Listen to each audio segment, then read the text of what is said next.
Assalamualaikum warahmatullahi wabarakatuh. Kembali lagi di channel Muhammad Fazrul Hidayat. Pada kesempatan kali ini kita akan bahas tentang program penyuluh pertanian yang dimana sesuai kisi-kisi ini ya. Dan di part keempat ini tentang program penyuluh pertanian Permentan nomor 47 tahun 2016. Yang pertama tentang definisi di Permentan nomor 47 tahun 2016. Yang pertama ada penyuluhan adalah proses pembelajaran bagi pelaku utama serta pelaku usaha agar mereka mau dan mampu menolong dan mengorganisasikan dirinya dalam mengakses informasi, teknologi, permodalan, dan sumber daya lainnya sebagai upaya untuk meningkatkan produktivitas, efisiensi usaha, pendapatan, dan kesejahteraannya, serta meningkatkan kesadaran dalam pelestarian fungsi lingkungan hidup. Penyuluh adalah perorangan warga negara Indonesia yang melakukan kegiatan penyuluhan. Program penyuluhan adalah rencana tertulis yang disusun secara sistematis untuk memberikan arah dan pedoman sebagai alat pengendali pencapaian tujuan penyuluhan.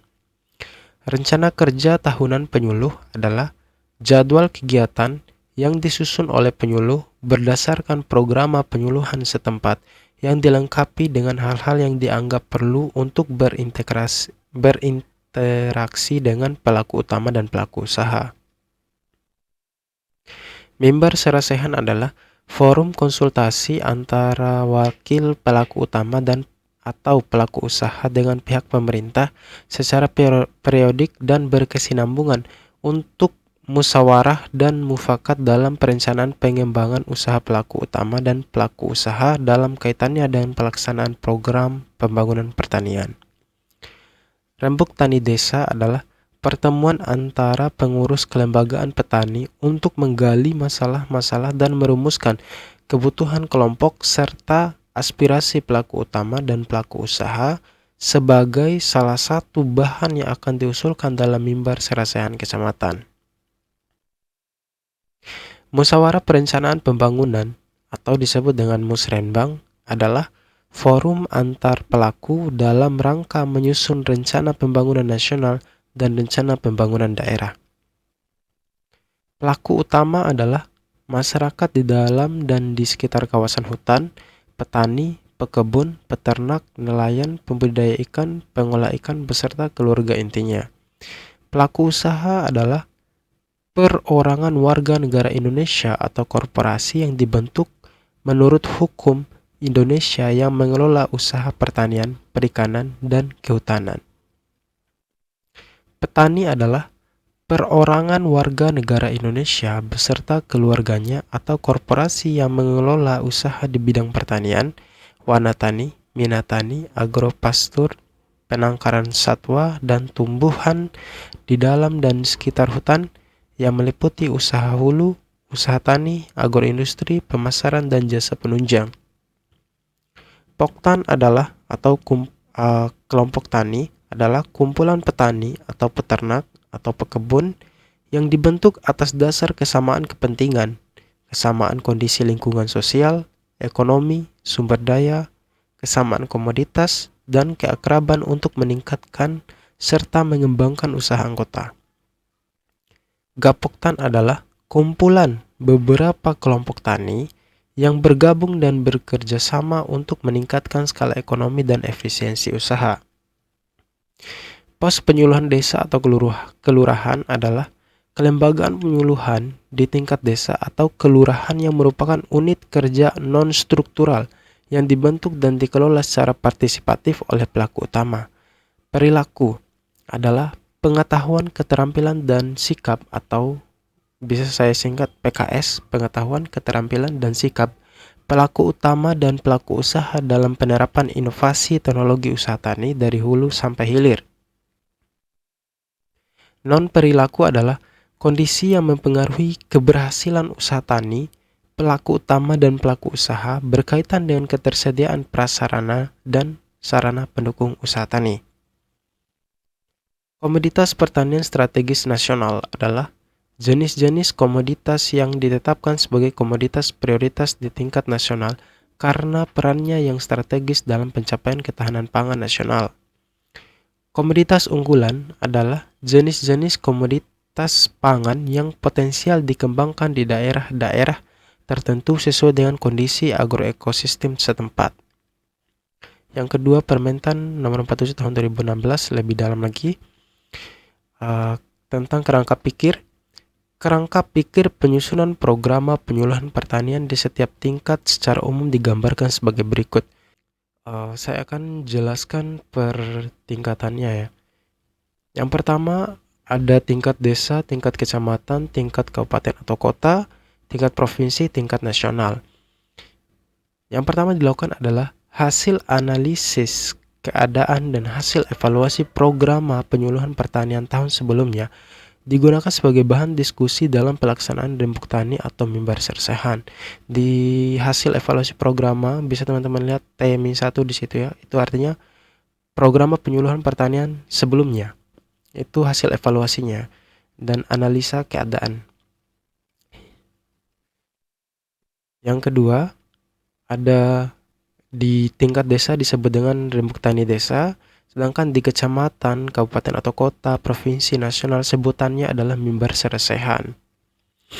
Rembuk tani adalah pertemuan antara pengurus kelembagaan petani untuk menggali masalah-masalah dan merumuskan kebutuhan kelompok serta aspirasi pelaku utama dan pelaku usaha sebagai salah satu bahan yang akan diusulkan dalam mimbar sersehan kecamatan.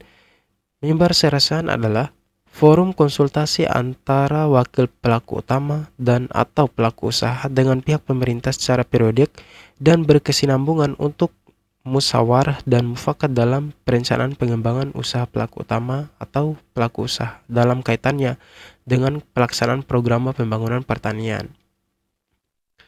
Nah, rembuk tani atau mimbar sersehan ini guna untuk mengakomodasi aspirasi pelaku utama dan pelaku usaha dalam pembangunan pertanian. Hasil kesepakatan rembuk tani desa atau mimbar sersehan tersebut menjadi usulan indikatif dan kualitatif program penyuluhan pertanian tahun berikutnya. Usulan indikatif dan kualitatif program tersebut diusulkan oleh kelembagaan yang menangani fungsi penyuluhan pertanian di setiap tingkat administrasi pemerintahan dalam forum musrenbang.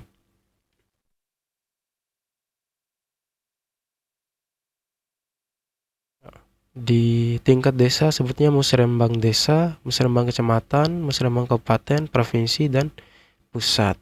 Nah, musrenbang itu sendiri adalah forum antar pelaku dalam rangka menyusun rencana pembangunan nasional dan rencana pembangunan daerah.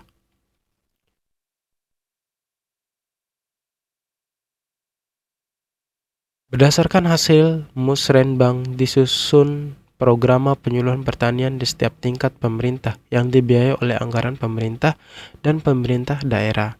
Di sini ada hasil musrenbang +-1 penyusunan pengesahan program T+1, maksudnya di tahun yang akan datang gitu ya. Ini untuk program untuk tahun ke depan. Nah, selanjutnya disahkan dan dijabarkan ke dalam rencana kerja tahunan penyuluh pertanian atau disebut dengan RKTPP. Yang ketiga, kita bahas tentang SMART dan ABCD. SMART itu S-nya spesifik, M measurable, A actionary, R realistic, T time frame. Kita bahas satu-satu. Specific, measurable, actionary, realistic, time frame atau disebut dengan SMART, yaitu perumusan tujuan dilakukan dengan memperhatikan kriteria khas, dapat diukur, dapat dikerjakan atau dapat dilakukan sesuai kemampuan dan memiliki batasan waktu untuk mencapai tujuan. Spesifik itu kriteria atau khas ya. Measurable itu dapat diukur, actionary dapat dikerjakan atau dapat dilakukan, realistik itu sesuai kemampuan, sedangkan time frame yaitu batasan waktu untuk mencapai tujuan. Itulah SMART. Sedangkan ABCD, A audience, B behavior, C condition, D degree. Audience, behavior, condition, degree atau ABCD yaitu perumusan tujuan dilakukan dengan memperhatikan aspek kelayakan sasaran, perubahan perilaku yang dikehendaki, kondisi yang akan dicapai, dan derajat kondisi yang akan dicapai. Audience itu kelayak sasaran. Behavior, perubahan perilaku yang dikehendaki. Condition, kondisi yang akan dicapai. Degree, derajat kondisi yang akan dicapai. 4. Penyusunan programa. Penyusunan programa ini, penyusunan program penyuluhan pertanian memperhatikan sebagai berikut ya. Ada A, unsur, B, tahapan, C, proses, D, revisi. A, unsur. 1. Keadaan. Keadaan berisikan data dan informasi faktual mengenai potensi produktivitas dan produksi komoditas pertanian, strategis nasional, dan komoditas unggulan lain. Yang kedua, perilaku dan non-perilaku pelaku utama dan pelaku usaha dalam usaha tani. Yang ketiga, ada dukungan sistem penyelenggaraan penyuluhan pertanian dan lingkungan usaha tani. Yang kedua, tujuan. Tujuan memuat pernyataan mengenai perubahan yang akan dicapai dalam kurun waktu setahun berkaitan dengan perilaku dan non-perilaku pelaku utama dan pelaku usaha dalam usaha taninya. Yang kedua, dukungan sistem penyelenggaraan penyuluh pertanian. Yang ketiga, upaya menciptakan lingkungan usaha tani kondusif untuk mendukung pencapaian sasaran program komoditas pertanian strategis nasional dan komoditas unggulan lainnya. Yang ketiga, ada permasalahan. Permasalahan berkaitan dengan perilaku dan non-perilaku yang menyebabkan tidak tercapainya tujuan atau terjadinya perbedaan antara kondisi saat ini atau faktual dengan kondisi yang akan dicapai. Yang keempat, ada rencana kegiatan. Rencana kegiatan yang disajikan dalam bentuk matriks berupa matriks rencana kegiatan penyuluhan dan matriks kemudahan pelayanan dan pengaturan berisikan apa yang dilakukan dalam mencapai tujuan, sasaran, cara, siapa yang melakukan, di mana, kapan, dan berapa biaya yang diperlukan. B. Tahapan. Tahapan penyusunan programa dilakukan sesuai dengan skema sebagai berikut. 1. Perumusan keadaan. 2. Penetapan tujuan. 3. Penetapan masalah. 4. Penetapan rencana kegiatan. 5. Pengesahan programa. Yang pertama, perumusan keadaan. Keadaan dirumuskan dari hasil pengumpulan, pengolahan, dan analisis data pada masing-masing tingkat administrasi pemerintahan, mulai dari nasional, provinsi, kabupaten atau kota, kecamatan, dan desa kelurahan.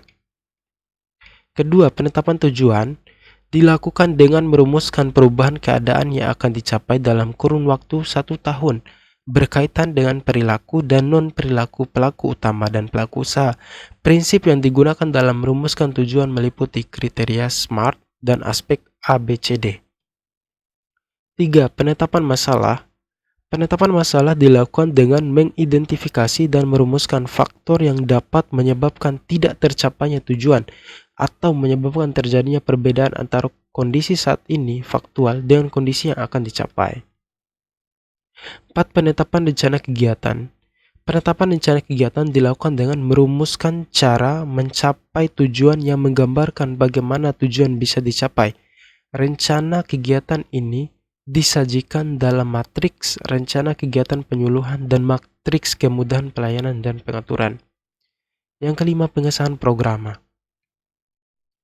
C. Proses penyusunan program penyuluhan pertanian dilaksanakan dengan memperhatikan keterpaduan dan kesinergian mulai dari rembuk tani desa, member serasian kecamatan, kabupaten atau kota, provinsi, sampai nasional melalui proses sebagai berikut.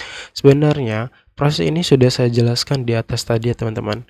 Tinggal kalau mau dijelaskan per satu-satu bisa aja sih.